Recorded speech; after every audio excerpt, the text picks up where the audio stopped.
Good morning, world. I'm Steve Rao, the host of Pod TV, Roku TV's World Edition. And on this show, we talk about sustainable innovation, global affairs, and what we can do to build back better and stronger during this pandemic. Its numbers are still going up, and we're concerned about whether it will be over. But today, I want to base my talk on another uh, important matter. And next week, I'll be beginning my monologue on an op ed I just wrote on TechWire for WRAL, a major news station here, on sustainable innovation. And we're hoping we can bring a guest who's leading efforts on carbon air capture, a Bill Gates investee, Sustion Corporation. Now, here is my comments today. Shortly after taking office, President Biden called on the government to do better. He said that we had to prove that democracy still works. And most Americans, however, today do not believe that the government is working. Only 42% of Americans approve of Joe Biden's performance as our president, our commander in chief. Today, I want to just take this opportunity to reflect on this polling. What's driving it? I think a lot of it, and many analysts believe, the New York Times also says that it's not just the withdrawal from Afghanistan. It's not gas prices. It's not inflation. It's really his handling of COVID. You see, when Biden first became the president, he had us focused tremendously on shots. Millions of Americans were receiving shots. He compared this to wartime mobilization. And he was successful in getting about 65% of the American people with one dose of the vaccine. But then something went wrong, which disappointed many Americans.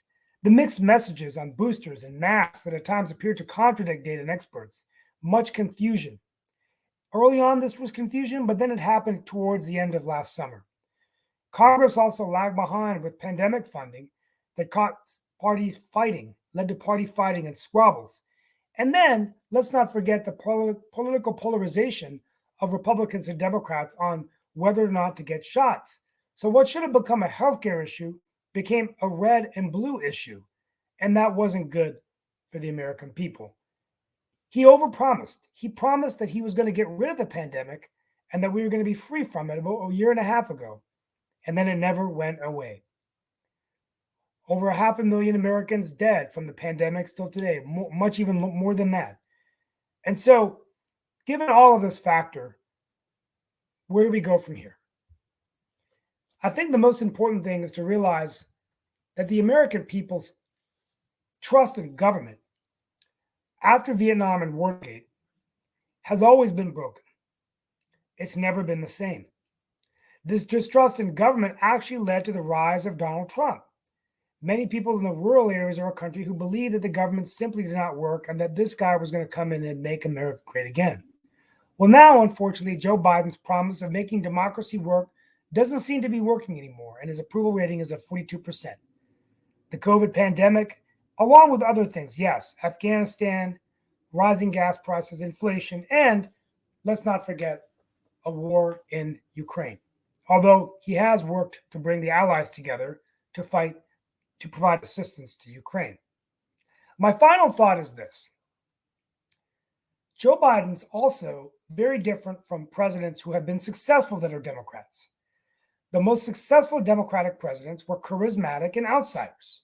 John F. Kennedy, Barack Obama. They were charismatic and they hadn't been in politics very long before they leaped to the national stage. And Lyndon Johnson was also successful. Joe Biden is neither. He is not charismatic, and he's definitely not an outsider, having been a United States Senator for more than half of a century and then the Vice President of the United States.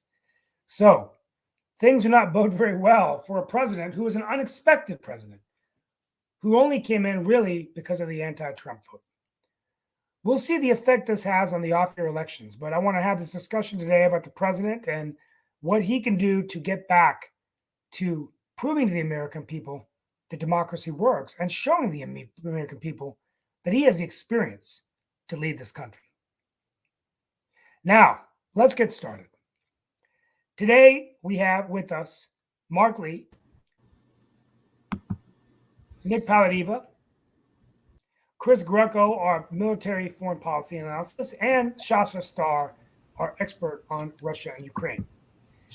First of all, let me say as a disclaimer that my wearing of a red shirt does not mean that I'm supporting Republicans. I'm simply going to an NC State tennis match this evening. And if Shaquille Latimer joins, he's going to be kidding me on that. But let's go ahead and get started. And then we're going to spend some time on the war. But I want to start with Nick. And, I did a little research for this monologue. Some of it was based on the New York Times article I just read. So I'll just try to sum it up. But the bottom line is that, do you believe that it's a mixture of these factors, COVID, gas pricing, inflammation? Yeah, we're actually, that's going to be our discussion with the Honorable David M. Walker starting on next Monday, as leadership and lack thereof. And you mentioned John F. Kennedy. There was a great book written by Schlesinger called The Best and the Brightest, where John Kennedy actually tried to bring in the best and the brightest people he could to surround himself with. If you want an abject failure of this policy, you look at Joe Biden. And let me tell you why. He doesn't look for the best and the brightest. He looks for the marginalized communities. And let's bring them all in, which may not necessarily be the best and the brightest. But he selects them all the time to bolster his base, which is a political move. It's not a good business move. It's not a good leadership move. So what he has accomplished, because you have to rely on your advisors, is surrounding himself with a bunch of people that are marginal people, and a leadership style that's basically a failure style. The Democrats will be destroyed in the midterms. You can forget the House. You can forget the Congress. I'm not sure I'd have to talk to Sasha how you monetize on that one. In other words, what do you bet on? But they will lose big time, the House and the Senate this year, and you can all put it on Joe Biden, because his leadership style is absolutely horrible. If you want to see how easily marginalizes, he goes, I'm going to choose somebody. It's got to be a black woman. I'm going to choose somebody. It's got to be LGBTQ. He doesn't say I'm going to choose somebody because I'm going to look for somebody who's really good in this particular department to help support me in what I'm doing. So that's the leadership style of Joe Biden. It's horrible, and he will not win if he runs. I hope the Democrats find somebody who's competent to run, or you're going to see Trump being reelected. Nick and Steve.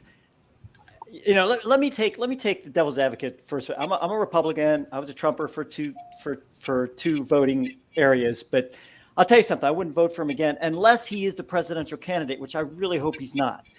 So let me tell you about opportunities lost with the Democrats. I do not understand, and this is me, why lexicons and name calling has to be one way. When the people were fighting about vaccinations, when they were sitting there saying, I don't want a vaccination because I don't want the federal government to tell me what to do. And I don't want this. And I'm not going to have somebody control my body. I would have said, oh, you're a Republican? Yes, I am a Republican. Well, then you're pro-choice. Because you're pro-choice because you don't want to have somebody control your body. There you go. Now you're pro-choice. No, that's abortion. No, that has to do with controlling bodily areas. That's what we're talking about. We're talking about pro-choice. And then I would go back to the Democrats if I were a Republican, and I'd sit there and say, you know something, you talk about vaccinations saving lives, right? So really, you're pro-life because you talk about saving lives through vaccinations. I mean, there were so many opportunities that the Democrats and Republicans could have washed away this pro-choice, pro-life arena and just use it for that. Let me tell you something else about and bringing Ukraine and Russia into this situation. The Democrats have gone over to Ukraine. Now, I've heard from my Republican friends that was wrong. They should have never done that. Do you realize what they're doing is they're endorsing the war between Ukraine and Russia. How dare the Democrats do that? Basically, they're telling that, and I'm sitting back going, whoa. If there was Republicans there, you'd sit there and say, see, we're supporting Ukraine. So it all has to do with which political perspective you're dealing with, right? And much as I don't like Biden, and I don't like Biden, man, he's our president. And you know something, I think if we were good citizens, we would sit back and go, yeah, we don't like the way you're doing business, but by God, we're going to support you, We're going to support you through I didn't elect you, but by God, you were elected by a majority of the individuals, by majority of the electoral college. Let's move on. Let's get you through this situation together, and then we'll go from there. I mean, but Trump, I hope he does not run. I hope to God. And I'll tell you something. In Ohio, one of the Trumpers didn't win. They didn't win. And I'm like, yay. Maybe we'll have people in there that aren't this, Trumper type aspect, which I'm getting tired of it, man. I got Trump fatigue at this point. Yeah, I mean, well, let's go to Sasha real quick, and then we're gonna go into Ukraine in a few minutes. But what is your thought, Sasha? I mean, you and I were both very positive about Biden when he first was elected, when we were on the show, right? And he really came in. It was a shining city on the hill. Shaquille started making fun of us. Guys, this is too good to be true. The honeymoon's going to be over, and now all of a sudden, here we are, right? Are you a little bit frustrated? I know you're not living. Let me just go step by step and appeal to the facts. When he said that he wants to take as a running mate a black woman, it was before he was elected. So everybody knew that whatever it's right or wrong, that's a different story. But he took the stand that I want to take black woman. Okay, he did it, and he got elected. So that alone could not affect his eligibility for being president, because some people didn't like that, but still there were other merits, I guess, at the time that he became a president, or actually probably the most important thing is that people just disliked Trump's personality, and that's contributed quite a bit. So that's also a factor. Okay, so let's move forward. You mentioned that he promised to get rid of the COVID. I don't remember this exact word, and if he did say so and I just missed it, it wasn't a very smart thing to do. How is the president, who is not even a doctor, I mean, his wife is a doctor, but still, one single man, even if he's a president, how he can promise to end the epidemic? How he has no power, he has no source. I mean, he can fight it, and successfully maybe at that matter, but he cannot stop it. That's quite obvious. So to me, that's not such a big deal. I think the big deal is what's happened in Afghanistan. The retreat American, which actually Trump was one who started discuss and talk about the retreating from Afghanistan and so on. So it was just continuation of that, but it was done imprudently, sloppily. For some reason, there was a deadline. I don't understand the purpose of a deadline. If you've been there for 20 years, why it has to be this particular month, day, hour? You can do it during the months or even 3 months. There was still no war in Ukraine at the time. You can take out all your equipment. You can prepare there still could be some atrocities. Probably some people could be killed even then. But still, it should have been planned and executed way much better than it was. So this is a huge minus of his presidency. Then we are moving to the Ukrainian war. Now, there are two modes of operation. Number one, before the war and first few days, couple of weeks of the war, Biden was telling 5 times a day that no American soldier will be on a Ukrainian soil. We are going to defend NATO countries, but not Ukraine is not NATO country. We are not going to defend Ukraine or so on. And he was talking about that 5 times a day publicly. Now, even if he thought so, which is understandable, why would you encourage Putin to assure him time and time again that US is not going to help Ukraine? So Putin became even more emboldened. He went to China. China probably said, yeah, okay, just take it over, and so on. And that's how Putin probably made this. If Biden would say publicly before the war that we will not allow the foreign power to enter Ukrainian soil or air, and we are going to take out anybody who will move there, the end of war. Putin would never achieve. Putin is opportunist. Putin saw the weakness of Biden, his personal weakness, maybe his administration as well. By the way, where's his friend Sullivan? He disappeared. What a bimba. He was talking about all kinds of nonsense in the first days that Ukraine, they have to give up, they have to settle, they have to keep part of their territory, maybe at the best or so on. In last several weeks, I don't see him anywhere. Is he in operation? In special operation, maybe? What happened to him? Nobody knows. Anyway, so then when they saw the Ukrainian heroism and how well they're doing, I don't know which way, how Biden, I mean, he's not a young guy, he's almost 80. All of a sudden, he completely changed his stand. How is it possible at his age to completely reverse everything what he was saying before? And now he's saying that we are going to help Ukraine any way we can, and financially, and weapons, and just name it, and humanitarian help. So that's quite unexpected. Now, to say it's a weakness, it's hard to say. I mean, the weakness would be if he wouldn't change and continue to say all his garbage that no, you American soldier will step on the Ukrainian soil, and repeat it like 5 times a day for weeks and months or so on. Okay. But he changed. Okay, Sasha, thank you. We're going to go to the war in a minute, but I want to bring up a point. Sasha, thank you so much. I want to bring up a point that kind of validates what Nick P.O.D just said, but I'm going to start with Mark Lee to get your opinion. And then, but I think the bottom line is we all can agree that this president is not in a winning position. And so he's going to have to hit the reset button in some way. And I think part of it, to be honest with you, is a reshuffling of the White House. I do really believe that he needs to bring in a new chief of staff, like Bill Clinton did when he brought in Leon Panetta.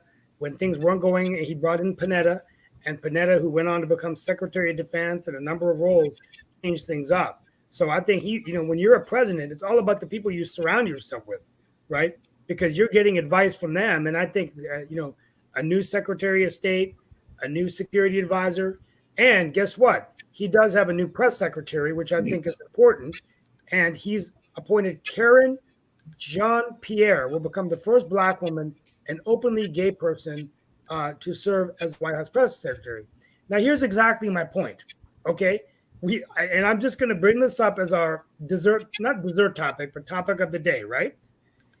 Why is it that when the newspaper covers this appointment, it has to make the point that she's a Black woman, which we can see with our own eyes when I saw her, and that she's openly gay? Now, I'm not trying to be facetious that we don't want to factor that. When I read that statement, it makes me feel like the appointment was made because she was Black and gay, right? Is that kind of justify what, or am I reading into that? Am I being oversensitive about this? Well, I think the Black and gay aspect of it, Steve, originally, and I think Mark, I think you'll agree with me on this. I think that a majority of African Americans of African descent, right, that have generations of African blood in them, are going to say that they are probably not for gay LGBTQ stuff. I mean, that this is not. So by having a Black woman who is openly gay, basically he's kind of sticking the finger in the eye of the Americans with African descent in this country that are saying, I'm not for gays, but look, we have a Black gay here, a woman of color who is gay, who is now the press secretary of the United States. So now, bang, here you go. And chew on that, the different, because I'm telling you right now that, and I don't understand why, because the LGBTQ population within this country is small.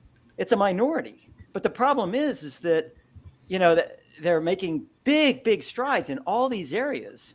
And I'm sitting back going, okay, I get it. If you're qualified, like you say, Steve, if she's qualified, highly qualified, it doesn't matter if you're black. It doesn't matter if you're gay. You're in. But I think it is important, though. But I think at the same time, and Mark, I'm going to let you go. So that's just the devil's advocate argument as the moderator of the show. But I will say that if they are qualified, okay, and they do have the experience, and they happen to be black, it's actually a good thing to have a black secretary if she's accomplished, because I think it's a good face for our community. It helps when you see someone that looks like you. And this country, let's face the fact, it's a majority. It's going to become a majority non-white country very soon. Very soon. Let's just call it. It's identity. It's identity politics, right? Now, I agree. But Mark, and then the fact that she's gay. The thing is, I don't want people to assume. But when you read that newspaper article within the New York Times, right, Mark, what is your take on this? Well, one thing, corporations have been doing this for years, and that's called like trying to get 3-in-1 kind of accomplishments and everything in the sense of business, because a lot of times they are trying to do some form of quotas, whether we like quotas or not.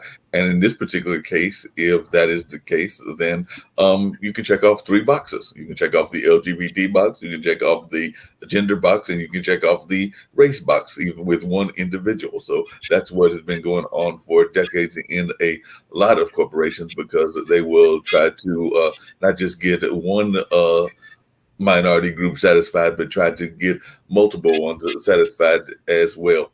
And to Chris's point, yes, there are some within the African-American church, and particularly the more traditional African-American churches, that are definitely not pro-LGBT rights and all of that. But then they will also, a lot of them will say that they are trying to deal with the person as an individual. And while they might not like the lifestyle, they will not necessarily condemn the person. I believe that that's the saying that I've oftentimes heard, and everything along those lines. So whether they are maybe not liking what they are doing in the privacy of their bedroom, there are still a lot of even Christians that will give people the right to do what they want to do in their bedroom. They may try to have private conversations with them about what they think the morals are of that and all along those lines. But, morals can be a very tricky kind of thing and all of that, because, there is certain activities, and I'm just going to it's a Friday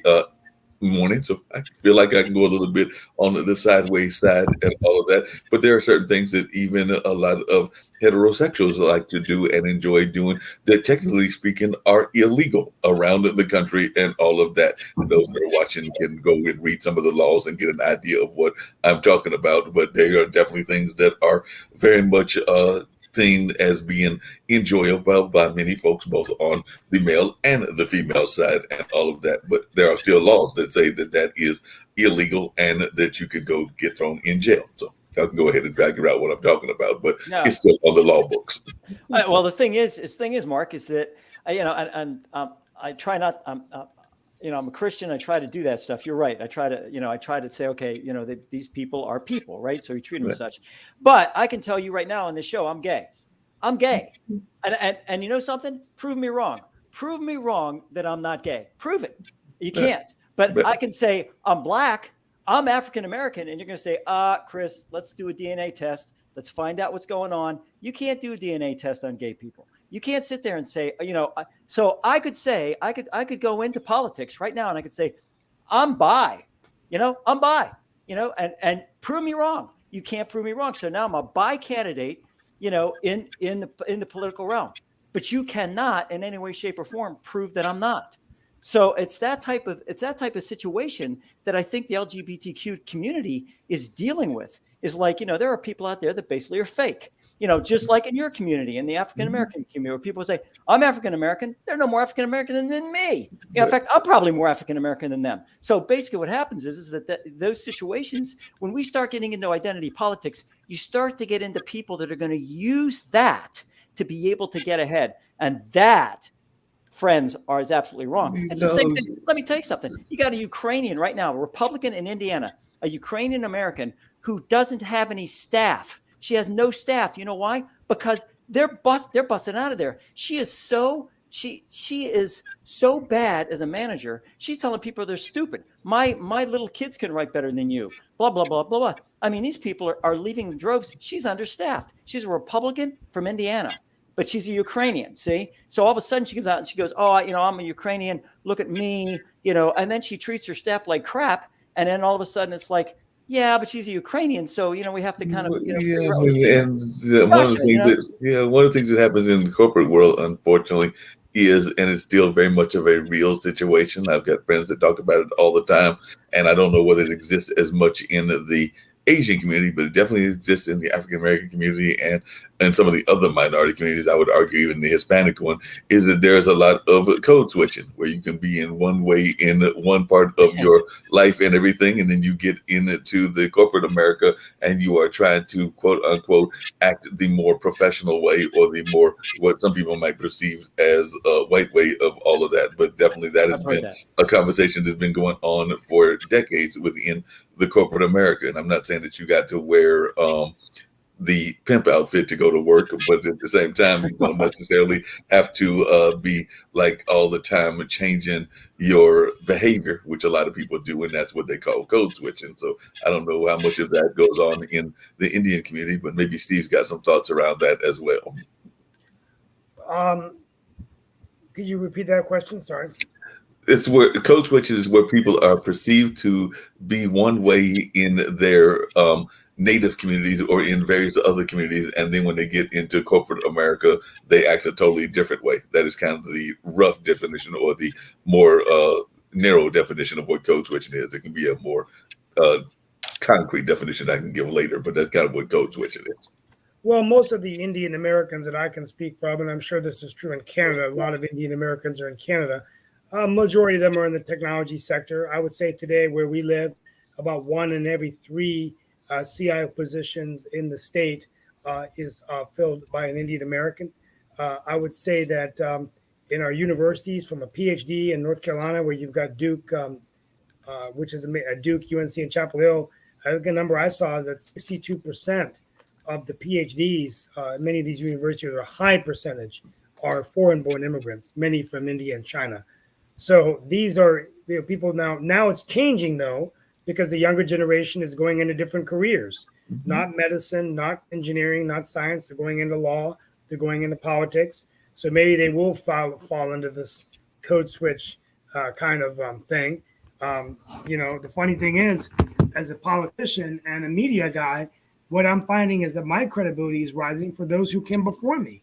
So because the Indian Americans have done so well, and we see Sanjay Gupta, and we see a Dr. Jha on the TV, they assume, oh, this guy must be smart, which is, sort of racist that they would assume that just because I look, it says on my Wikipedia site, I'm an Indian American, which is, I'm really an American of Indian heritage.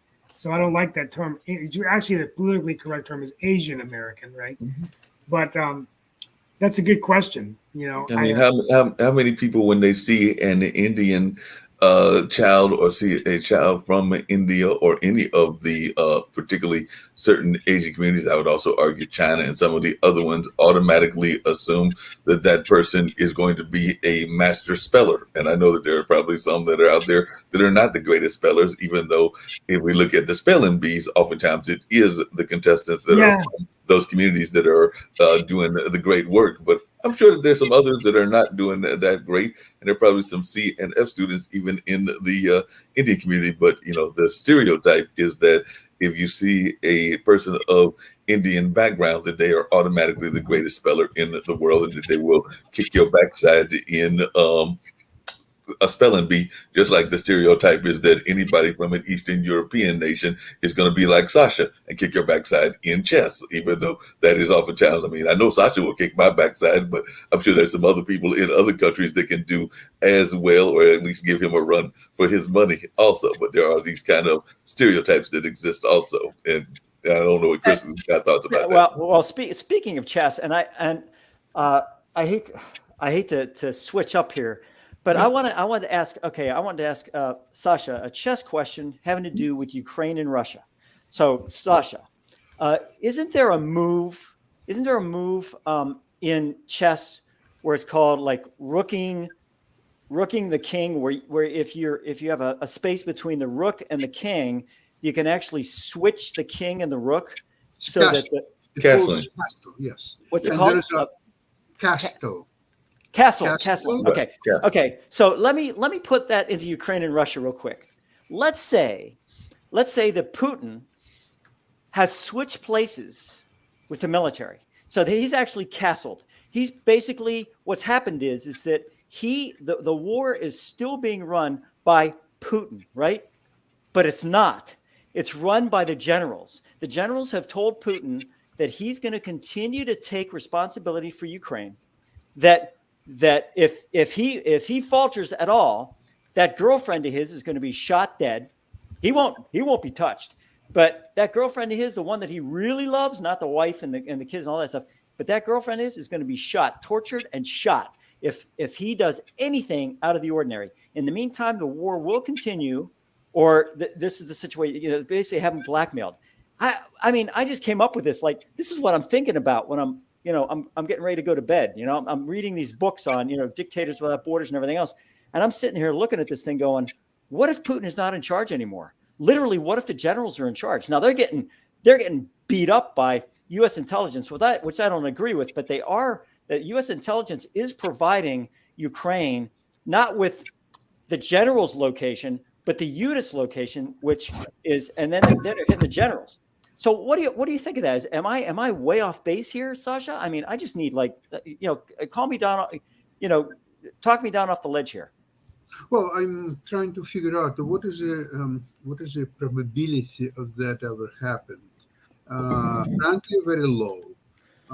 Can't even figure out any scenario how it should happen. However, there is something else going on in May. Probably in 3-4 days, he should have operation, not a special operation, but real medical operation. And it could happen that, anesthesiology may not work as planned, or something else could happen. It's happened in history of Russia, You're right. Even to Joseph Stalin. He's one. For some reason, he was lying on the floor in the blood for 3 days, and his clothes. People like Beria and Khrushchev and so on, they wouldn't allow anybody to step in. No doctor was allowed to come in. Barry was in charge of the KGB, right? Wasn't he? Yes, absolutely. Yeah, right. Later on, he was executed anyway, but still. And you know what? Finally, when they figured out that he's probably dead by now, they allow a doctor to visit, and doctor said that I'm so sorry, he's dead. Well, this is, sorry about that. I didn't mean to take up, but I had to bring that up, and we'll bring that up at the Ukraine show too. So anyway, right. The point I wanted to make, let's get back to focus on more. Absolutely. So I think the lesson to be learned is that it's just things are different today.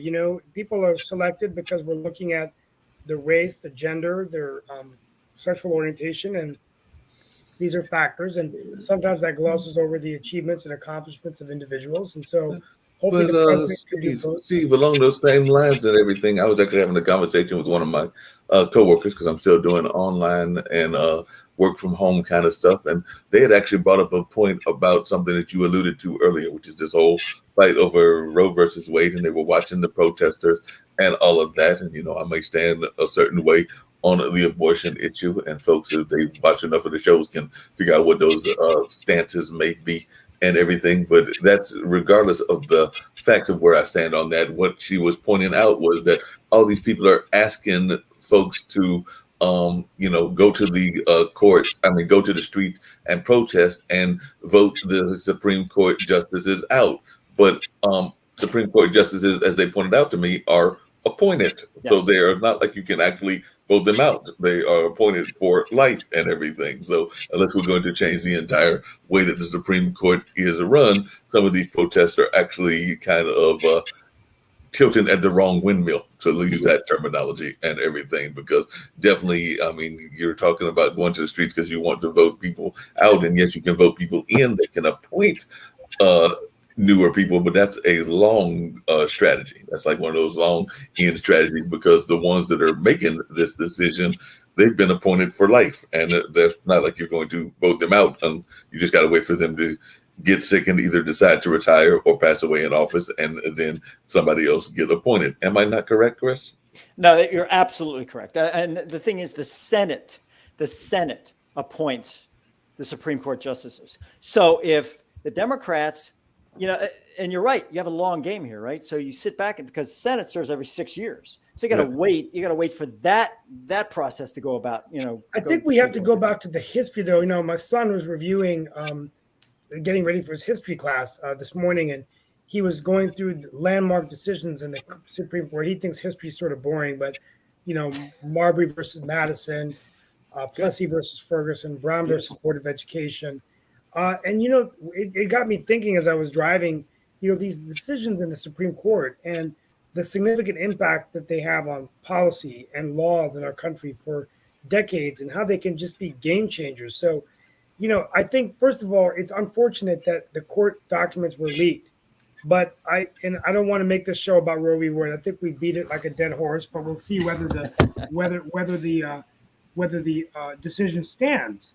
But at the end of the day, I really hope that the institution of the Supreme Court of the United States can be a high court that is using their jurisprudence and their judicial experience to look at the law of the land and interpret the Constitution of our country in terms of the direction of our nation. Now, I'm an optimist. So Chief Justice Roberts, if you look at his record, could have been a conservative appointee and voted in line with everything that the conservatives wanted. Let's keep in mind that he was the swing vote and vote the majority opinion for gay marriage in America. And America will never be the same, right?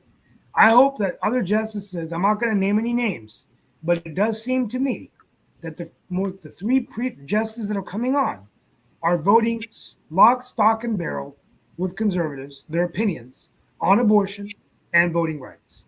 Right now, I'm going to be reviewing. That's where I get a little confused, and I wanted to hear Chris's thoughts about this as well, because every survey that I'm hearing and everything, and I've heard this from a couple of people, you're actually bringing it up now, and everything says that people are actually in favor, or at least in favor of allowing the people that are in the LGBT community to have various rights, including the right to marry each other and all along those lines. But there is a significant part of the population, including those in the Christian community, and particularly those in the Christian right, that will say that that the whole LGBT community is definitely morally bankrupt and is definitely a sin, and all along those lines. So I get a little confused when I'm hearing that the United States and the United States citizens are in favor of allowing people to have the right to be a part of a gay union, whatever that union is, and that they should have the rights to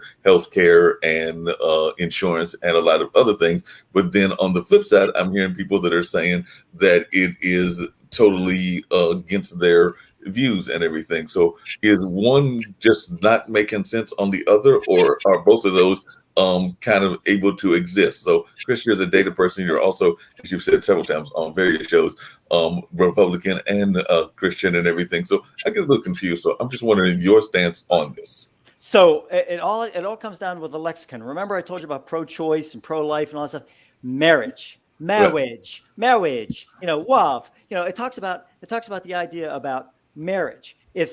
Right now, if you look, if I have an old dictionary, if you look at dictionary that I have from the 1980s or whatever it is, marriage is between a man and a woman. It says it. Now you look it up, it says marriage is between two individuals. And it's like, dadgummit. That's what the Christians are upset about. And that's what the Republicans are upset about. If they would have said, look, you can have a civil union, two guys, you'll get your health insurance, you get all that stuff. It's a civil union. It's not a marriage. You're not going to have a wedding. You can have, celebration, whatever you want, but you're not going to call it a wedding and you're not going to call it a marriage. Guess what?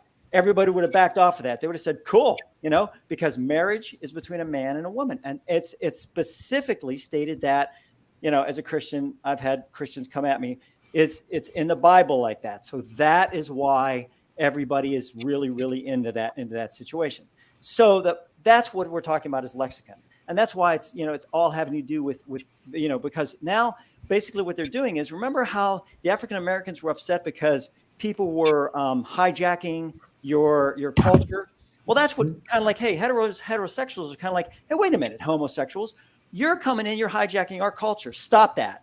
You want a culture, you want a lifestyle, make it your own. Hey, okay, you can have the taxes and you can have the tax breaks and you can file jointly, you can do all the stuff you want to do, but don't hijack our culture. And I think that's what everybody's upset about. So, and the thing is that the LGBTQ community wants exactly the same as heterosexuals, but they're not the same. So that's what this whole situation is about. Now, about surveys. Understand something, and this is where it comes down to, Steve, you'll like this, actually. This is where it comes down to where they have to have that 42 or 46% that's against, what Biden is doing and everything else. A survey is a self-reporting tool. In other words, somebody can say, I'm a Republican. They may not be a Republican. I'm a Democrat. They may not be a Democrat. I think that this individual, in fact, there were a lot of people that were voting for Trump in the primary in North Carolina that were Democrats, hoping that he would be primaried, and then he would be just, basically an idiot out there, and he would get slammed in the general election, which he wasn't. So basically, what happens is people play these survey aspects to their benefit. So and it's really hard for a survey taker to do that correctly. They use a lot of different applications and things.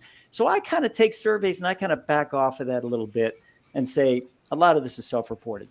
But that's why people are so upset about the LGBTQ community. Yeah, and I think, well, let's go to the war real quick. And this has been a great show, by the way. You guys are just really, you guys are all becoming real professionals. I mean, this is a good crew right here. It's good to be running the ship. I'm very proud of each of you. Thank you, Steve. You're doing a great job yourself. I'm in the cockpit navigating the controls, and I'm feeling this is going pretty smooth. So thank you. So let's get to the war in Ukraine.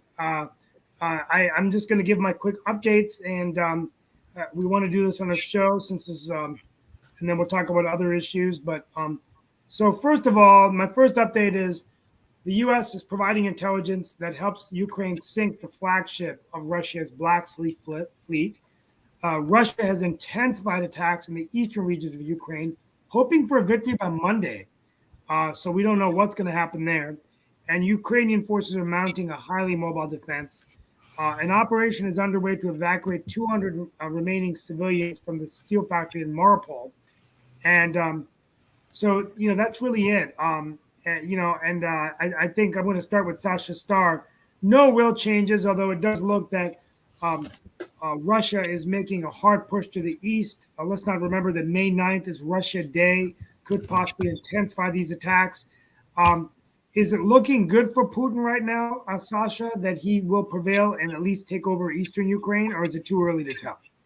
I don't think it looks good for him. I think that Russian army will lose another few hundred people as a minimum, probably a couple thousand people before they will get anywhere. Because Ukrainians now, it's incredible war power. I mean, with all the Western technology now available to them, and being very good fighters historically, I think they will take Russians apart. They will just kill as many people as they can. So I would estimate in the next couple of days, Russians will lose close to a couple of thousand people, but several hundreds for sure. That's really all what's going to happen. Yes, I think this is fantastic. Nick, what are your? Well, let's go to Chris Greco, military analyst. You've been on the ground. You've served in our country. What is your take right now from a military tactical perspective of what's going on the ground? So I spent a decade or so, if not more, in intelligence. And let me tell you something. Again, Sasha, I get it, man. Ukraine needs help. I got it.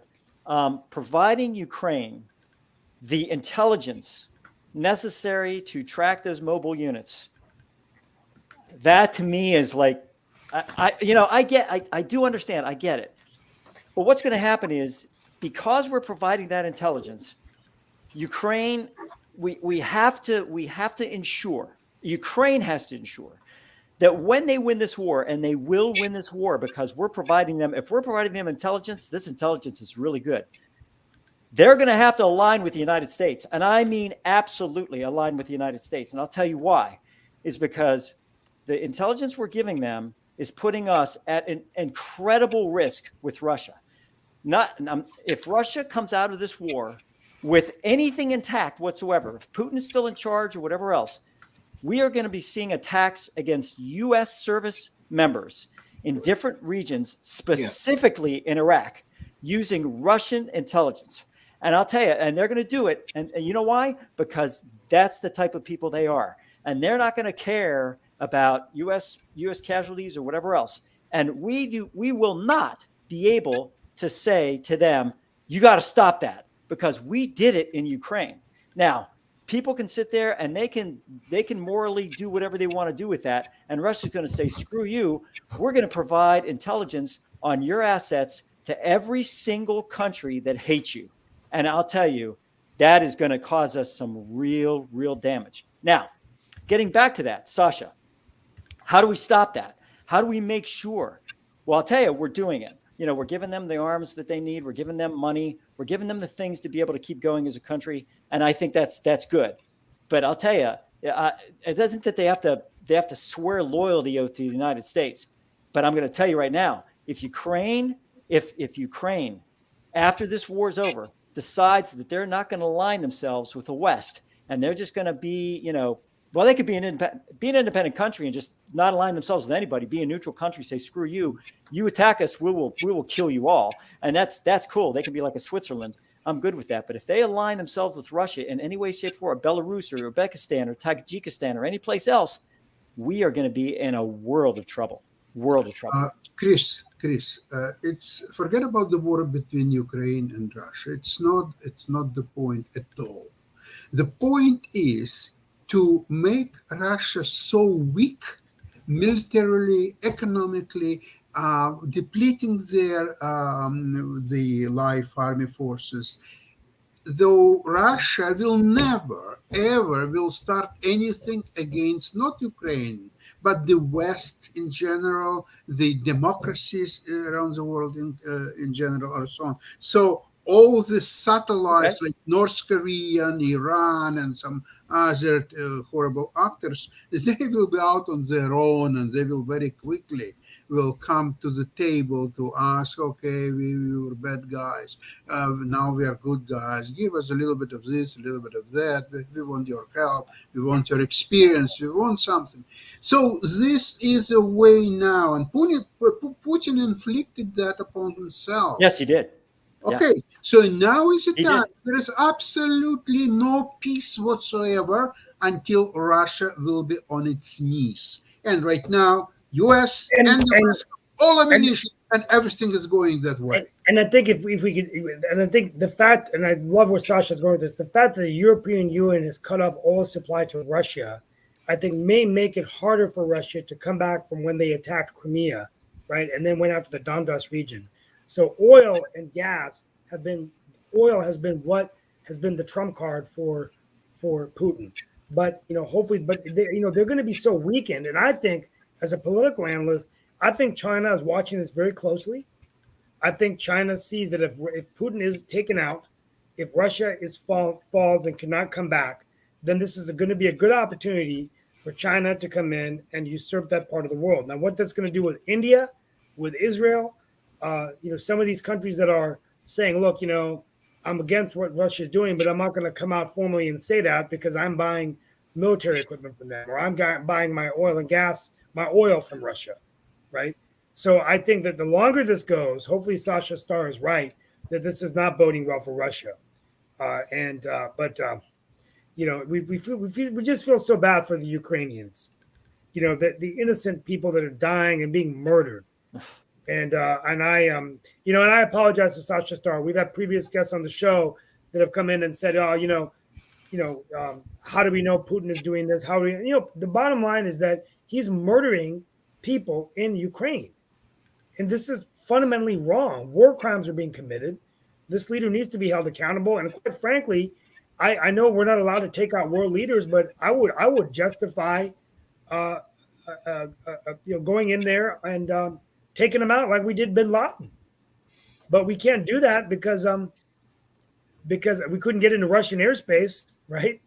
I mean, when we went in to take out Bin Laden, We could. We probably could. There are probably ways that we could take them out if we Yeah, wanted to. And there's definitely political ways that can be done and everything. But I mean, part of that is also the landscape of the politics and the landscape of the world and all of that. And we're probably concerned about, as Sasha has alluded to before, this notion of the nuclear holocaust and things along those lines. So you've got some people that are probably afraid of that notion and everything. But I did have a quick question for Sasha, because I don't know the answer to this and everything. Because I remember that when I was a youngster and the Vietnam War was going on, and even some of the more recent wars, there has been this notion of a conscientious objector, somebody that may object because of religious reasons or other reasons that are out there. And some of them actually migrated, and some their families still live, I believe, in with the country that you are in now, which is Canada. And the question I had is there any country or place that people that are against the Russian army can migrate to? Because I know there's always that conversation about, getting exiled off to Siberia. But is there any kind of place that when you were in Russia, or that the Russian soldiers now could escape to if they had conscientious objection and wanted to not fight that war? And even though we know that that's a whole different kind of military system, but I was just wondering, does that exist? And if so, what would that country be? Or countries? A lot of people left Russia recently. Now with the war, it's getting a little bit more difficult. What's happening is that I expect that very soon there will be an iron curtain, as well as it was 30 some years ago. During the time of the Soviet Union, there was an iron curtain, so people could not leave Russia. Right. Even if they had a visa to go to Germany or Canada or some other country, but they just couldn't cross the border. So they were all prisoners in a way in their own country. So there were a large prison, a Soviet Union, and inside of that there was a gulag prison for people that state wanted to prosecute. So that was a country, and I think if Putin wants to resurrect Soviet Union, so that's the number one thing he has to do, is to close the border, so people could not leave the country. Close the border. Right now, a lot of people, whoever has friends, relatives, anybody, or sometimes a lot of people are living without having anybody, but just to leave Russia, be outside of Russia. A lot of Russian people now fighting in Ukrainian army. Mm-hmm. So it should not be a surprise that there are a lot of Russians who are against Putin and his regime, against this war, but they cannot openly say that while in Russia. So they have to leave first. Now, once they left, they can speak. And a lot of people from academia, a lot of people from sciences, arts, many I know. And they have, a lot of them have YouTube channels and so on. You can watch them still, except that they're now no longer in Russia. Well, and as we close out the show, just a couple of things. We've got a few more minutes, but first of all, it's interesting to me that 15 million deaths have been reported from COVID-19 and worldwide, and 4.7 million in India, which is 10 times the amount that was reported in India, the actual numbers. So things were a lot worse in India, And Johnson & Johnson is now saying that their vaccine could cause blood clotting. So I'm a little bit concerned. My daughter got that vaccine and ended up getting a booster. I'm not sure which booster she got, but very scary. And Trump, by the way, now in the memoirs, it's been stating that he wanted to bomb Mexico to get rid of immigrants and stuff. I mean, it's just, these memoirs keep coming out and you just don't know how much is true or how much is just, bashing. And I guess my final insight before we go to closeout is, it's very interesting in North Carolina. I think we're a really good example of, we're now seeing a lot of the advertisements come out And Ted Budd is leading in the polls to defeat Pat McCrory, our former governor. This is a nationally watched race to see whether Trump's endorsement of Budd would be enough to eliminate from contention a former governor with a significant amount of political clout. But on his commercials, he doesn't talk about North Carolina issues. He has a gun and he shows a wall and he says, I will build the wall and I will save your guns. That's all he says. And nobody knows anything about him. And apparently it's working. He's also refused to appear at any debates, and he's 20 points ahead in the polls. So if he wins, I tell you, that's the political strategy. But if he loses, then I think it may be a bad sign for Trump in North Carolina, a good sign for Democrats. So any insight, do you think the abortion issue, guys, is going to help Democrats, help Republicans, or do you think it's going to kind of neutered out, with just each side coming out to negate the other? I think it's still going to be it. Sorry, in one respect, actually, gay couples have great advantage. They don't have to worry about abortions. Well, actually, they do, and here's why. Because if you have two guys that are married, right, and they want to have a child, they cannot have that child except with a woman. So the woman then all of a sudden gets into, let's say, the 6th week and says, you know something, I want to abort this child.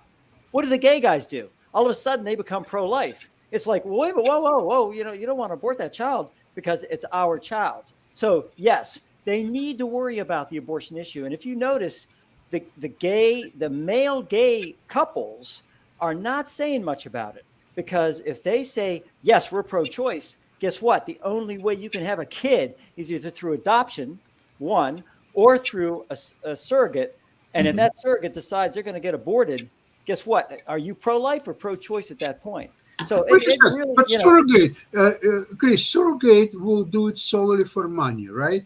Otherwise, why would you? Well, if it's their health, if all of a sudden the woman says, "Hey, my health," it could be health issue. Compensated, right? Okay, we agree with that. But further on, by the time she got pregnant and there is a few weeks of pregnancy, now guess what? The prices went up, gasoline goes up, the shopping cost is going up. So she wants now more money. So you say that she was doing that for, say, $5,000, $10,000, okay? So now she wants $15,000. Please send me $5,000 and I will carry, or I will go immediately and do abortion. I mean, I guess what it comes down to, and I mean, this can be like maybe even thought of in some ways as a moral issue or a thought issue and everything, is that definitely there are hormonal things that are out there, and there are definitely women that have said, even in the lesbian community, that they have the desire to be parents and things of that nature. I mean, shucks, I've even thought about being a father, but I'm practically 60, so that's not going to happen anytime, but probably not in this lifetime unless I find myself some young lady and everything. But definitely, whether it's a man or a woman, there has always been that thought of wanting to be a parent, and a lot of times, particularly from what I understand on the woman's side, it's hormonal and all along those lines. So that also raises a whole nother issue as to whether that's something that they should be concerned about within their LGBT community. And I know Steve's here to wrap up, but I was also looking up some factors, and we can talk about this next week, around some of the other countries that are having abortions. And some of them have some very restrictive laws. As a matter of fact, in El Salvador, you can actually be convicted of homicide, and sometimes with a prison term of up to 40 years. And in Malta, they're definitely denied access to abortions entirely, even if their lives are at risk. And apparently in Poland, which is a staunchly Catholic country, they have some very restrictive laws. As a matter of fact, the law changed in 2021 to make it illegal to terminate pregnancies with fetal defects. And it's now only possible to get an abortion to save the life of a woman or to preserve her health, or in case of rape or incest. And they were also talking about some of the rules in some of the African countries. So I remember that Shaquille, and we can bring this up again on Monday, had talked about that these laws that we are now going to possibly have in the United States fit in with the rest of the laws of the country. Now, there are 200 and plus countries in the world, and only about 24 or 20 something are having these kind of abortion laws. What does that leave the other 176 or whatever it is? Sounds like a lot of countries don't necessarily have strict abortion laws, but there are a few that do. So we're going to have to bring it up with Shaquille and find out exactly where those figures are coming from, because what I'm reading is more like a minority amount of the countries that have these kind of strict rules. I don't know if Chris has got some quick thoughts, and I'll toss it back to Steve because he's got to wrap up. And yeah, I was going to say, I'm going to wrap up. Let's talk about Indian abortion next week. We're over time, guys, so I got to close out the show. Go. Actually, we're right at 11. So all I'll say is, from our family to yours, we hope you had a good Cinco de Mayo in the U.S. Be safe wherever you are around the world. And my closing thought of the day is that I would challenge our leaders in America to listen to understand, not just listen to reply.